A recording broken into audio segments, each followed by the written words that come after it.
Alors, à retrouver toujours dans la première partie, la météo du jour avec Oumé Samb et la revue de presse avec Chérif Dia.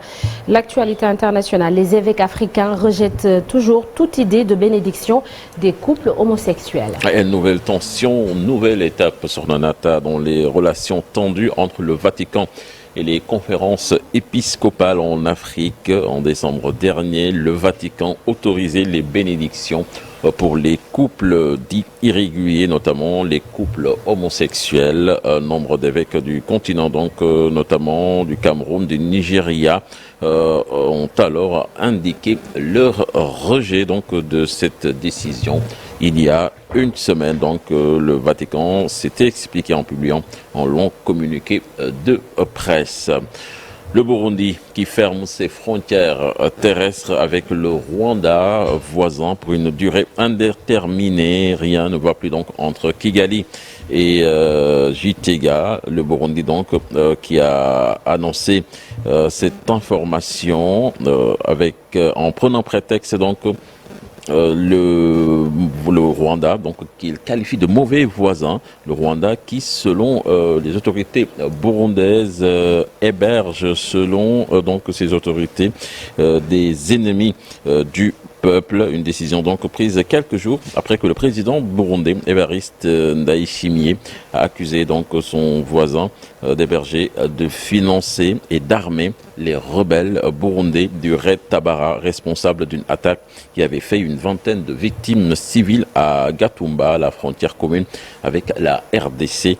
Kigali, donc, qui regrette la décision unilatérale du Burundi de fermer leurs frontières. L'Ouganda va détruire pour 6,7 millions d'euros des vaccins anti-Covid périmés. Ce sont des millions de doses de vaccins donc gaspillées dans ce pays. Les autorités sont contraintes donc à jeter plus de 5 millions de doses périmées. Donc le coût de ce gâchis estimé donc à près de 7 millions d'euros selon un rapport présenté mercredi par le Parlement ougandais. Une situation loin d'être unique en Afrique et dans le monde qui illustre des difficultés de certains pays à faire face au stockage de vaccins. Nous parlons de la guerre à Gaza, Israël, tout d'abord, qui va répondre ce vendredi à ce que le pays qualifie d'atroces allégations selon les informations donc qui soutiennent qu'Israël commettrait un génocide à Gaza dans une affaire judiciaire historique donc devant la plus haute juridiction de l'ONU, une affaire portée par l'Afrique du Sud. Sur le terrain, des bombardements se poursuivent sur la bande de Gaza et la tension s'accroît en mer Rouge. Les États-Unis et le Royaume-Uni, de leur côté, ont mené des frappes sur les rebelles Houthis au Yémen, qui ont multiplié ces dernières semaines les attaques contre les navires commerciaux en mer Rouge en solidarité avec les Palestiniens de la bande de Gaza. Aux États-Unis, le fils de Joe Biden plaide non coupable pour fraude fiscale, inculpé en décembre pour s'être soustrait par un stratagème à l'obligation de payer 1,4 million de dollars en impôts dus pour la période fiscale allant de 2016 à 2019. Hunter est visé donc par 9 chefs d'accusation. Jeudi, le fils du président américain donc a plaidé non coupable à Los Angeles.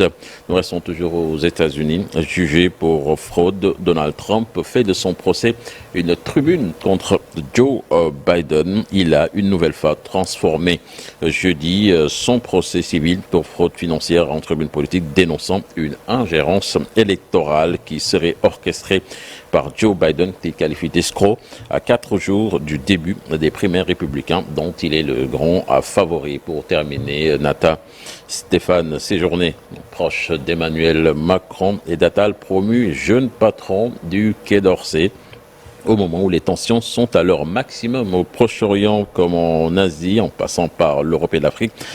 Emmanuel Macron confie ce poste donc régalien très exposé à un de ses anciens collaborateurs du temps de Bercy, patron du parti Renaissance et président du groupe au Parlement européen.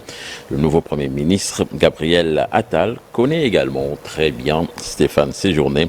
Les deux hommes furent un temps pacsés, c'est-à-dire ils étaient des conjoints. Merci beaucoup, cher Tidiane.